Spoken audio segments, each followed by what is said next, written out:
Aujourd'hui, je rencontre Olivia Grégoire, députée de la 12e circonscription de Paris. Elle m'a donné rendez-vous chez Hémicycle pour parler de gastronomie.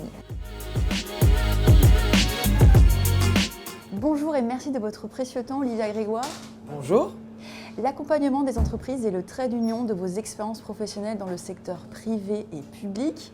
Vous avez évolué dans la publicité, mais vous avez également créé un cabinet de stratégie en conseil d'influence circulaire. Comment ces expériences impactent-elles votre vision dans le cadre de vos actions politiques ? J'ai commencé d'abord au service du Premier ministre, donc j'ai toujours eu la fibre publique et politique, le sens de l'intérêt général, qui est ma raison d'être et la raison de mon engagement en politique. N'ayant pas fait des études comme l'ENA ou d'autres types d'études pour pouvoir être à vie dans la fonction publique, je suis ensuite parti dans le privé pendant des années, travailler dans des toutes petites, des moyennes et une très grande entreprise française, en accompagnement en communication mais aussi en stratégie financière.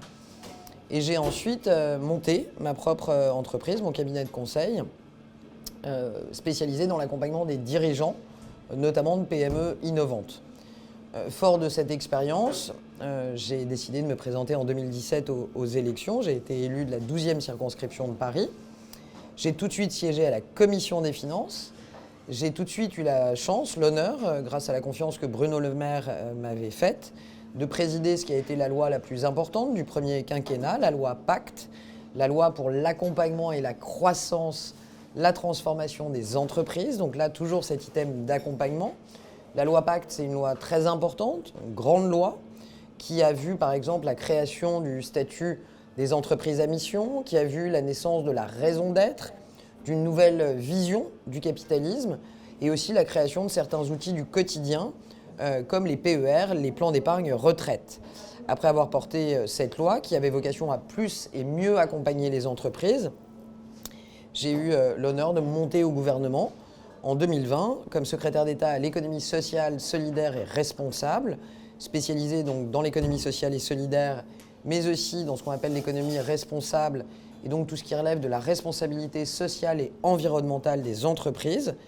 Et puis après un bref passage en 2022 au porte-parole, j'ai réussi, grâce là aussi à la confiance du président de la République, à être nommé ministre délégué aux entreprises, au tourisme et à la consommation. Je suis profondément, viscéralement attaché aux entreprises, et notamment aux plus petites, à celles qui portent la majorité des emplois salariés de ce pays, à celles dont on n'entend pas forcément parler dans les JT de 20h, mais qui sont le poumon économique de notre pays. Mais le nœud de ce parcours en 20 ans, c'est l'admiration et l'attachement que j'ai aux entrepreneurs et aux petites et moyennes entreprises. Vous avez porté le plan Destination France et la stratégie en faveur de la haute gastronomie française.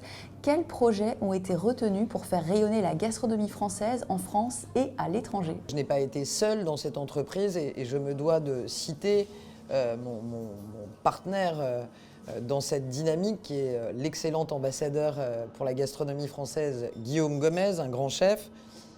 Et il est vrai que Guillaume Gomez et moi, depuis des années, souhaitions accompagner le président de la République, qui est un fin gourmet, ce qui est important. La personnalité du président de la République, Emmanuel Macron, a joué. J'ai écrit une stratégie d'accompagnement, de promotion de la haute gastronomie française pour pouvoir permettre plusieurs choses sur lesquelles je vais revenir. Autour d'un principe qui est assez simple. La France est la première destination touristique mondiale. Et au cœur de cette attractivité touristique, évidemment, il y a la gastronomie française. La réalité, c'est que, comme quand on est à l'école et quand on était plus jeune, c'est presque plus difficile de rester premier que de le devenir. Et donc, ça fait des années que je suis obsédée, à la fois sur le volet touristique, mais aussi le volet gastronomique, à me dire, nous sommes encore les premiers, mais quand je vois l'énergie, les investissements extrêmement importants que mettent par exemple les Asiatiques, les Émirats arabes unis ou d'autres pays du monde, les États-Unis, le Texas par exemple, pour ravir cette première place à la France, je me dis qu'il ne faut surtout pas qu'on se repose sur nos lauriers. Avec Guillaume Gomez, on a passé beaucoup de temps à écouter des grands chefs qui ont une expérience internationale très forte.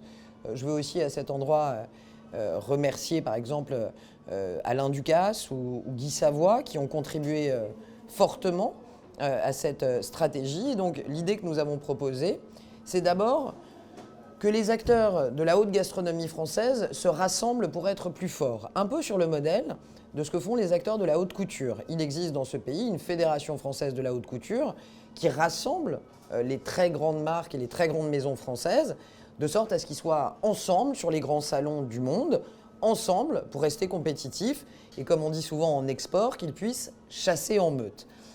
Ce sont des univers d'excellence, ce sont donc des univers où il y a souvent beaucoup d'ego. Et ça peut s'entendre. Les grands chefs, au même titre que les grands créateurs, sont des artistes. Ça paraît facile quand on en parle comme ça, mais ça n'est pas si facile de rassembler au sein d'une institution, ce qui est en cours de création, l'Institut français de la haute gastronomie, de les rassembler ensemble aujourd'hui pour que les créateurs gastronomes qui arrivent dans les années qui viennent puissent s'appuyer sur les anciens, sur leur expérience, pour être un peu mentorés et accompagnés, notamment à l'international. Premièrement, rassembler nos très grands chefs et voir la création qui va arriver dans quelques mois, pour la première fois, de l'Institut français de la haute gastronomie. Une fois qu'on a fait ça, on a une équipe, et moi j'appelle, et j'ai appelé de mes voeux, à une sorte d'équipe de France de la haute gastronomie pour les prochaines années. En 1998, on a gagné pour la première fois la Coupe du Monde, et Zidane était, en tout cas pour moi, une étoile, une idole. Et puis, 20 ans après, on a une autre idole. En 2018, on a regagné la Coupe du Monde. Et là, ça n'était plus Zidane, c'était Mbappé.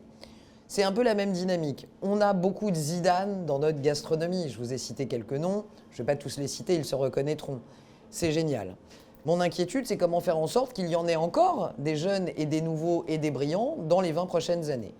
Et donc, un des rôles de cette stratégie de haute gastronomie, au cœur de l'Institut français de la haute gastronomie, c'est de permettre de sélectionner et d'accompagner une sorte d'équipe de France de chefs reconnus aujourd'hui, mais encore en pleine croissance. Je pense, par exemple, pour illustrer à des jeunes chefs talentueux comme Maurice Sacco, qui sont très connus, très respectés en France et à raison, mais qui aujourd'hui cherchent à s'exporter, peut-être à ouvrir aux États-Unis ou en Asie. Et encore faut-il les accompagner, leur présenter des investisseurs, qu'ils ciblent les bons marchés et qu'ils aient un accompagnement avec notamment Business France, qui est une institution dont c'est la raison d'être.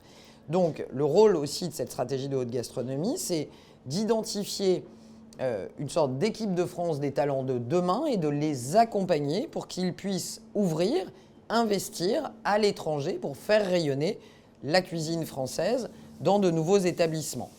Il y a enfin un dernier pilier qui est que derrière chaque grand chef, très souvent en France, se cachent de très grands produits, de table comme de grands vins.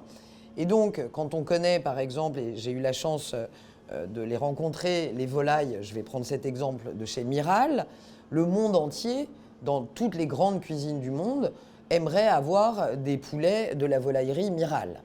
Et donc, comme c'est pas toujours facile quand vous êtes à Singapour ou à Hong Kong de commander chez Miral, on veut aussi par cette stratégie aider les très grands produits, les très grandes réalisations viticoles ou alimentaires à être plus accessibles à l'export et à pouvoir aussi fournir les tables des grands chefs du monde entier. Je résume. Pour la première fois dans l'histoire dans notre pays, et encore une fois, c'est lié à la personnalité du président de la République qui aime la cuisine française et qui aime les vins français. Être premier, c'est bien, le rester, c'est mieux. Créer les conditions d'une union de nos grands chefs, malgré leurs différences. Créer les conditions des chefs de demain, faire émerger des talents et les accompagner à l'export, avec notamment toute une dimension économique, ainsi qu'accompagner les mets, les vins qui font quand même, au-delà du geste, le caractère exceptionnel de la table française. C'est la première fois. On l'a lancée en 2022. Cette stratégie se déploie et elle est modestement, mais réellement, accompagnée par des deniers publics. Est-ce que cette action est corrélée avec le Centre d'excellence française qui devait préparer... Tout à fait.